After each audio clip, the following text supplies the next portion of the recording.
Fijian economy has been growing since 2000 and after 2009. You can see it's been growing every year. Of course, we had some very high peak periods, but for the first time or second time in Fiji's history, we've had 7 years of what they call consecutive growth rate. In other words, every year it has been growing for 7 years. Please feel free to come to the front so you can fill up the chairs and you might be able to hear better. So we're in a very good space because, like I said, this is the only second time in Fiji's history that has actually happened. And despite Cyclone Winston, we expect the growth to continue up to 2019 and beyond, of course. Next slide, please.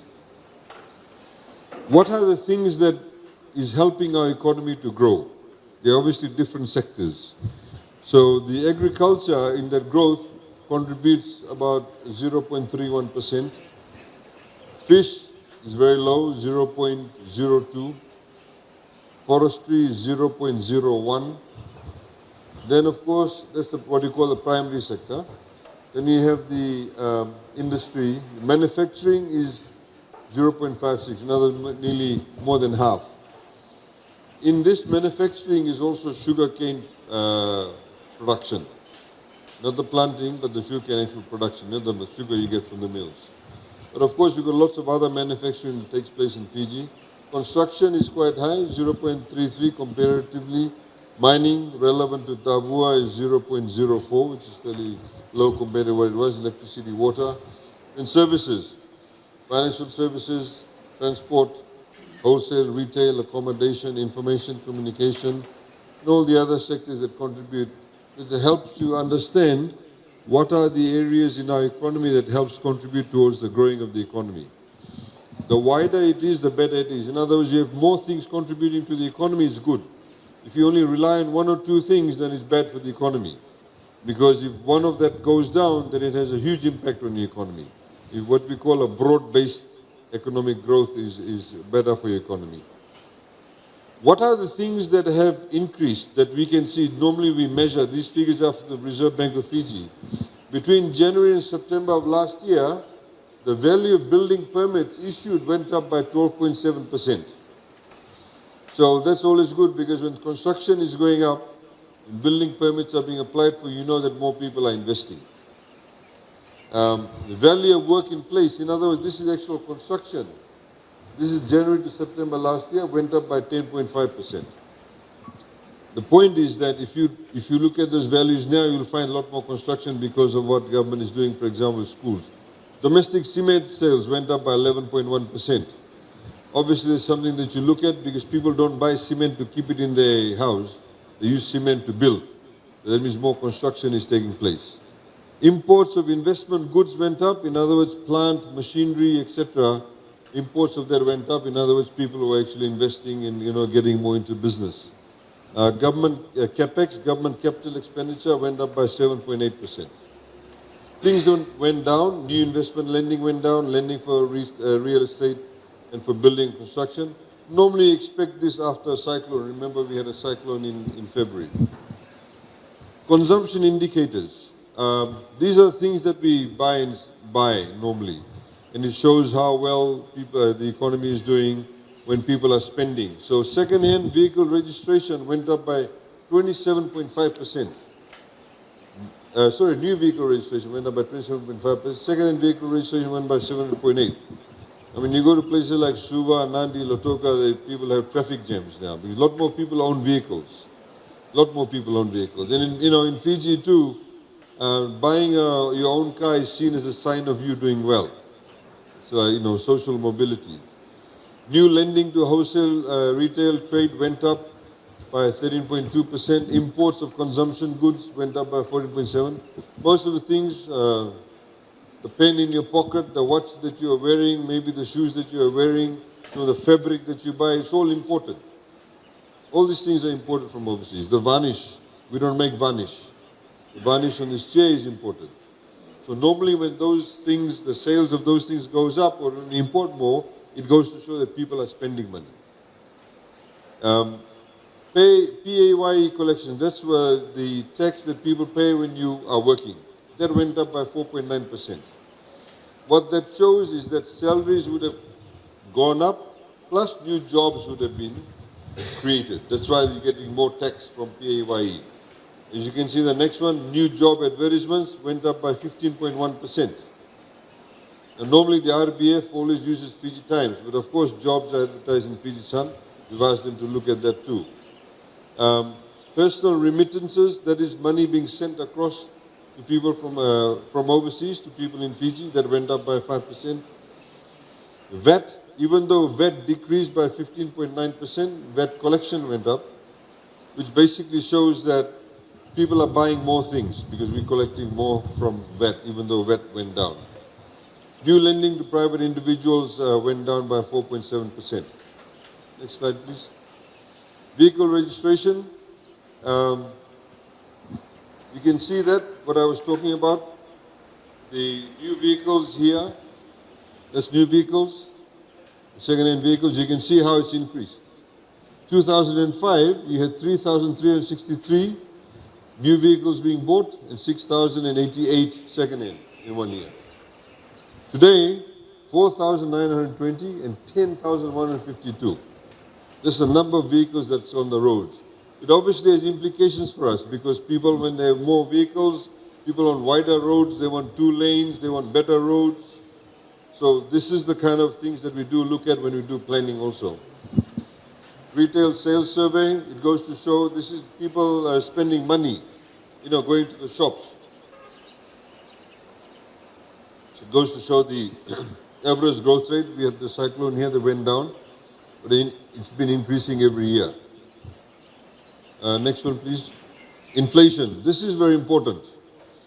The cost of things, how your cost of living. Generally, we have been hovering at a pretty good rate here at, just a little above 0% or 1.5%. Generally, it's quite good. But you can see after Winston, it went up. A bundle of beans in certain parts of Fiji is costing $5. Bananas for a small bunch is costing $15, $20. Till today, Yangona is about $110 a kilo in some parts in Fiji. Normally that happens after cyclone. These things get damaged. So there's more demand, but less supply. So beans are no longer being sold for $5 a bundle. They're about $2. But Yangona is still $110 a kilo. Some places about 80, 90. I know in the West, some places about 120. Bananas is still relatively expensive. So that's what contributes to inflation. But you can see it's coming back down.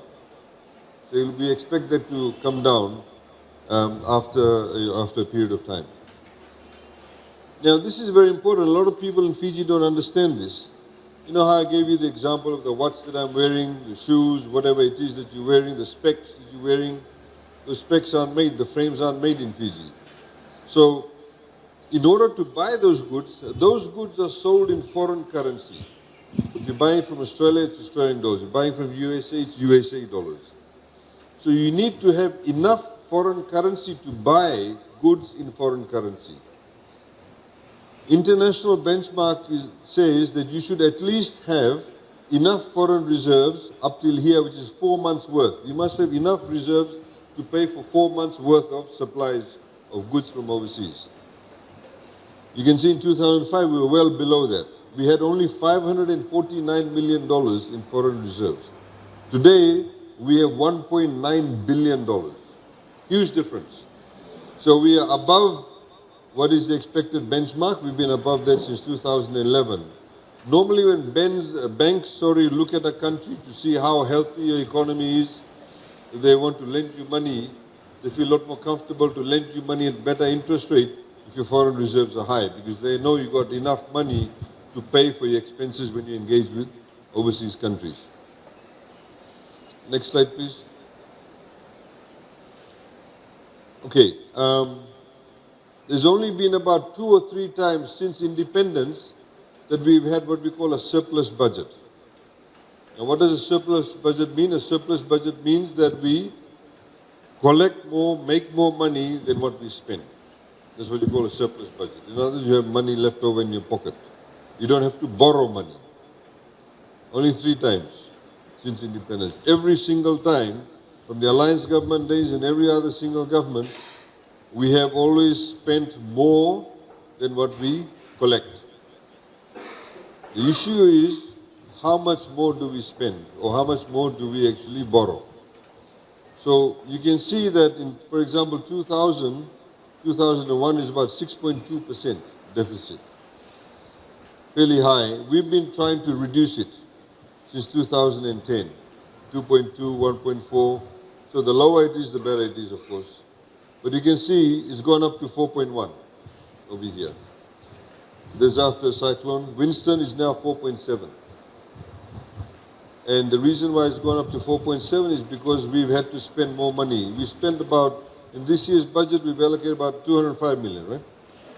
208 million dollars more because of Cyclone Winston. You see the school over here?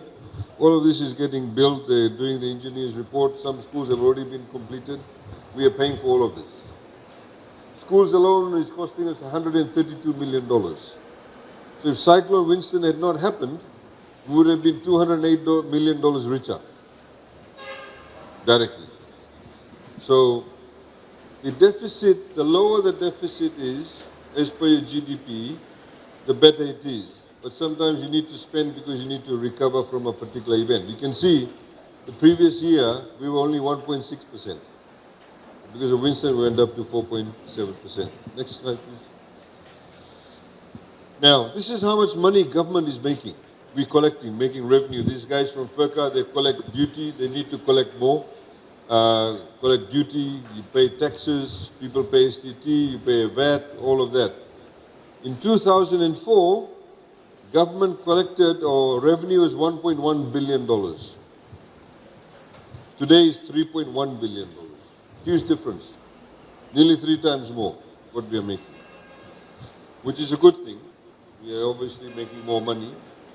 And when we make more money, we can spend more money. We can provide better services, build better roads, etc. So you can see we've been making a concerted effort to then ensure that we increase our revenue. Next slide, please. These are the things that contribute towards our economy, our revenue, our cash for government. So, value-added tax contributes 30% towards our revenue.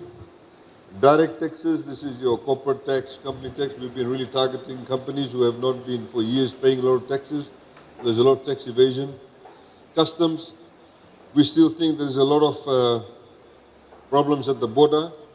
FERCA can do a lot better. A lot of business people are also evading taxes by declaring lower amounts. So, for example, they may bring in $10 million worth of goods. They'll tell customs they're bringing in $2 million in the hope they don't get caught. So if they declare $2 million, if the tax is, say, duty is 10%, they'll pay only 10% of $2 million, as opposed to the true value of $10 million. That's what happens.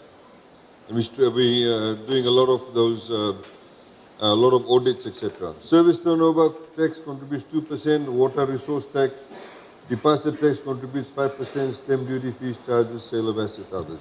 So that's the general scope of it. Total expenditure for health, education, infrastructure, access to justice and social protection, which is welfare, child protection, disability allowances, all of that. In 2004, $1.3 billion went towards these areas. Today we have $3.6 billion have gone towards it. So we can see the focus in the areas in which we are spending money. Now this is very important.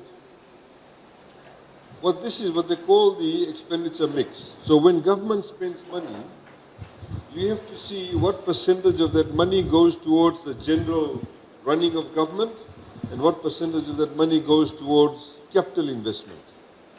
So there are 2 things that we spend money on. One is like the civil servants, my salary, the running of the fuel, the motor vehicle, the toilet paper, whatever government spends, the travel, the photocopying paper, all of this is what you call your operating expenditure. The things you need every day to run government. And then you have the capital expenditure, which is money that we spend to build things. Build a road, build a nursing station, build a hospital, build a school, build an airport, build a runway. These are assets. So your capital expenditure should always be higher, because operating expenditure is something you spend, you don't have anything to show for it the next year. So the example that I use is that you don't go and borrow money to have a party. Okay? You go and borrow money to build something. Because when you borrow money to build something, when the debt is there, you got something to show for it. When the debt is gone, you still got something to show for it. But if you borrow money to have a party, the party is finished tonight, but you still have the debt, but you got nothing to show for it. So in 2004, for example, the total amount of money that government spent, 83% went into operating expenditure. Only 17% of that money went into capital expenditure, by building things. Today, our operating expenditure has come down to 60%, but we're spending 40% in building things. Roads, hospitals, bridges, jetties, electricity connection, all of those, water systems, all of that is assets to capital expenditure, which is a good place to be in. Because you know that money that you spend and that you may borrow, and today we only borrow to build. We don't borrow money to pay for our everyday expenses. We're only borrowing money to build things. So you got something to show for it. Road development, which actually should read roads, bridges and jetties. 2004, only $55 million was given towards that. Today we have $527 million given towards that. A lot of money. A lot of infrastructure. You see a lot of roads being built, a lot of roads being tahsiled in various other parts of Fiji, not just on this side of Fiji. So, you know, they say whenever you build a road, you're actually providing connectivity to new areas. So it helps people improve their livelihoods. Water and energy, same thing. 2004 was about 92 million. Now it's $337 million. Rural electrification, before, as you know, that you had to contribute 10%. You had 10 homes in one area. Everybody had to give, 10% contribution. So sometimes out of 10 homes, only 5 may give, the other 5 does not give, so nobody gets electricity. So as you know, we've returned the monies now. Those people who paid monies, we return the money, and government will do it without you having to contribute towards it. We got free water scheme, of course, and access to safe water too. Free education since 2014, you can see the difference. 2013, there was no free education. After that, when free education, it went up. Now it's $598 million we're giving towards education. So things like school fees are now paid from early childhood education, from kindergarten, all the way up to year 13 or form 7, what some people say. And then, of course, if they get a place in a university and they don't get a scholarship, then we can also give them a loan if they don't get a scholarship but they get a place in university. So today, something like 16,000 to 17,000 students are being assisted through the tertiary education loan scheme in universities and technical colleges. So that's very important because we see that as an investment in the future. In about 4 or 5 years' time, you'll have a whole heap of young people in Fiji who will have good qualifications. So it increases the opportunity for them to get better jobs. But it also helps us as the economy to ensure that we have the right people trained. At the moment, if any one of us in this room has a heart attack, there's no doctor in Fiji that can carry out an open heart surgery. Nobody. No Fijian can carry out open heart surgery on you. We get some visiting teams coming from overseas sometimes, which is a very sad state of affairs. But you don't create an open heart surgeon overnight. Somebody's done the doctorate degree, right? They come out with an MBBS. They can't cut your chest open and play around with your heart. It takes about 10, 15 years of training, exposure. And there was no investment. A lot of our good doctors used to leave. That's why last year in the budget, we allocated a salary increase for doctors for up to about 80%. Today, if any doctor joins the hospital system, the government hospital system, if they want to go and do postgraduate studies at FNU, we pay for them. You pay for them, free. Please go and do it. We want you to become experts. You don't have an ear, nose and throat specialist in Tavua Hospital. You don't have a gynecologist enough gynecologists. You don't have a urologist here. We need all these specialist skill sets in all the major hospitals throughout Fiji. Next month, the Minister for Health, together the PS for Health and the PS for Civil Service, are going to India. We're going to recruit some specialists. We have to do that because in the meantime, we have to train our local people too, but they're not going to become specialists overnight. Take them 5 to 10 years. In the meantime, we have to get the specialists. You should not have to travel from here to go to Lautoka or Suva to have that kind of specialist attention. So we have to invest in our people. The economy is doing well, but if we don't make the right interventions at the right time, then we won't be able to take advantage of it. Next slide, please. Funding for health, of course, has increased compared to 2004, 132 million. Today is $244 million. I don't need to say any more on that. This just goes to show how much savings we are making from operating. This is the revenue we make up till here, operating expenditure, and this is the savings. You can see what the savings were then and how the savings has increased. Government debt. Now, normally, when you look at government debt, you look at it as a percentage of GDP. So it's been going down significantly, but this year it's gone up because of Cyclone Winston. We have to borrow a bit more. In nominal terms, it's been going up. I'll give you an example. Assuming that we make $100 as a country, and if we go and borrow $20, that means we borrowed 20% of our GDP, or 20% of what we have as value of our assets. Now, if your value of your assets or your revenue, say, goes up to $500, and you go and borrow $50, $50 is more than $20, but as a percentage of $500, it's 10%. $20 is a percentage of $100, is 20%. So normally that's what you look at, is the percentage of your debt compared to your GDP. So in summary, ladies and gentlemen, the economy is of course expected to grow, as we were saying. There's favorable prospects for the medium term. We've got a lot of private sector investment, a lot of private sector interest and confidence in the economy. We are very, very stingy about the way we run government, very mamangi. This is why we're bringing down our operating costs. We, of course, are carrying out civil service reforms, trying to appoint the right people to provide better services, attract better quality people. We have broad-based potential. You know, we are looking at things like, I'll give you an example, we depend a lot on tourism. But nearly 68% of the people who come to Fiji as tourists come from Australia and New Zealand. 51% comes from Australia, about 16% comes from New Zealand. If tomorrow the economies of those two countries don't do well and their people stop traveling, what do you think will be the impact on us? It will be a very big impact on us. The numbers will go down. Hotel rooms will be empty. There will be less jobs. So as a government, our strategy is to increase the numbers, but make sure that we get more people from other countries also. So assuming if Australia was 20%, India was 25%, China was 20%, New Zealand was 10%, North America was 25%. So if one country does not do well, we get less people, it does not affect us overall. That's what you call managing your risk.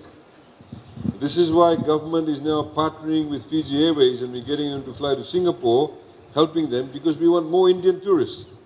The Indians will be the largest outbound market in the world in 5 years' time. We want more Chinese tourists.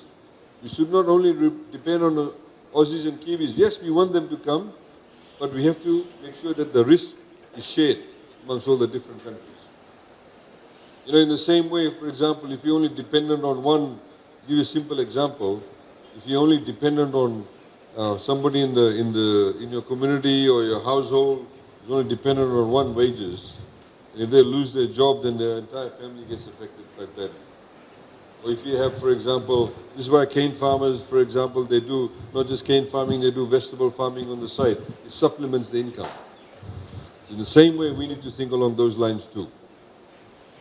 So foreign reserves are comfortable and inflation is expected to stabilize to below 3% in the medium term. So ladies and gentlemen, that's the gist of the presentation. Hopefully it gives you some food for thought. You can ask questions. You can make submissions. If you can just put up that again. So if you, after this, you feel you want to make some submissions, you want to write to us, you can email us and tell us what you want, what you like. You can even post it to us, but please do so within the next 3 to 4 weeks, because we obviously have to finalize the budget. This afternoon we are going to Raki Raki after this. We've got a number of consultations. Last year we started a consultation process with the schools. 69.4% of the Fijian population is below the age of 40. 69.4%. Enormous challenge. Most of you here are in the minority. It's the young people who are in the majority. So we obviously are consulting them too, because they are not just, this kind of figures not only presents challenges, but it's also great opportunities. So we have to take advantage of those opportunities. We want to tell our high school leavers or university leavers that they should not only become job seekers, they should also become job creators. The government's position is that we must try and create the environment for them to be able to, find the niche, find what they're good at. They help them to maybe set up businesses if they're good at, they have good ideas. These are some of the things that we are working on. What happens after the consultations? In fact, I've got school consultations next week. Week after next, the Permanent Secretary for Economy, she meets all the other Permanent Secretaries of all the other ministries. They make the submissions. You also have other agencies that will come and meet up with them, like FSC and Tourism Fiji and Commerce Commission, whoever it is. Then they have the first draft of the budget. We then continue our consultations, and then a couple of weeks after that, together with the PS, I'll meet all the other ministers and their permanent secretaries to finalize the budget. We also meet, agencies like FERCA. And then, of course, as you've seen in the budget, I'll stand up one night. Now we do it at night. I'll stand up one night in Parliament and deliver the budget. Normally speak a couple of hours. Now, the budget does not become applicable until it's approved by Parliament.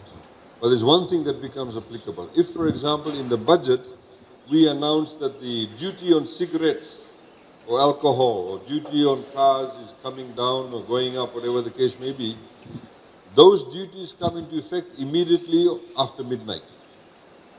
If I'm standing there on Thursday at 7 p.m., giving the budget speech, from midnight that night, the new duty becomes applicable, even though the budget has not been passed. That's how it works. That's by law. By law, once we deliver the budget, we have to wait for at least 1 week. And then Parliament is convened to debate the budget. So this becomes a long, drawn-out process. We sit through the nights, all of that, and get the budget approved. The new budget becomes applicable from 1st of August. We've changed the financial year. So whatever new policies are that comes out through the budget, the finances, etc., becomes applicable from 1st of August to the 31st of July the following year. This is why the budget is now called, this year's budget is called Budget of 2016-2017. Before it used to be Jan to December, but now it's from August to July. So that's how it all works. And as I said, please feel free to make submissions. But if you will open up the floor now, if you have any questions, queries, submissions, if you want to hand in some submissions, please do so. If you have any personal issues, we've been to some places where people have had personal issues. We've got staff sitting in the back. Please go to them and talk to them about the personal issues. We've got some people, for example, we went where they said, I've applied for a water meter and we have not got it. And we want to hear from you too, but please have that done at the back. We have a lot of people, for example, said social welfare, issues. Please go to the back, but we'll now open up the floor for any submissions you may want to make. Thank you. Any questions you may have. Thanks.